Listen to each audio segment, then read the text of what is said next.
ان کو 10 بیٹا اللہ نے پورا کی. اب ان کو خواب نظر آتی ہے کہ عبد المطلب اپنی منت تو پورا کر لے.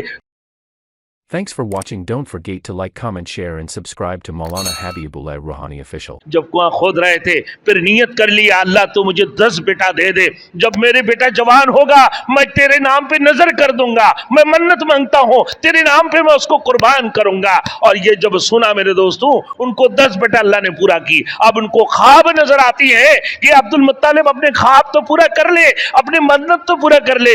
کہ کون سی منت کہ جو تو نے بولا تھا کنواں جس کھدتے وقت کہ تیری جب 10 بیٹا ہوگا اس میں سے ایک بیٹا کو تو قربان کرے گا. اور یہ کہا تھا اسی وقت میں عبد المطلب نے اپنے سارے بیٹوں کے نام لکھ کر میرے دوستوں قرآن دازی کرتے ہیں. اور نام کس کا آتا ہے؟ عبداللہ کی.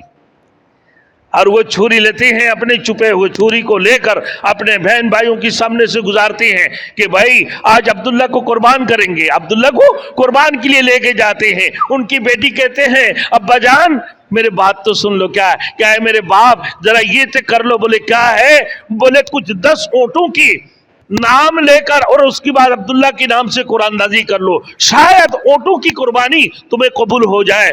اللہ پاک پروردگار عالم نے میرے دوستوں اونٹوں کی قربانی کو قبول کیا. اونٹوں کی جب قربانی کو قبول کیا عبداللہ کو اللہ نے بچا لی ہے. کیوں؟ وہ جو نور نبوت آنے والے ہیں میرے دوستوں, نوری ہدایت جو آنے والے ہیں, جو سید النبی خاتم النبیین جو دنیا کے اندر تشریف لانے والے ہیں, عبداللہ کی نسل چلتے رہیں گے میرے دوستوں. اللہ کی نبی اس دنیا کے اندر تشریف لائیں گے, وہ رحمت للعالمین بن کر اس دنیا کے اندر تشریف لائیں گے. عبداللہ کی فدیہ دیتے ہیں اور پھر اس کی بعد رشتے کے لیے عبد المطلب آگے بڑھتے ہیں.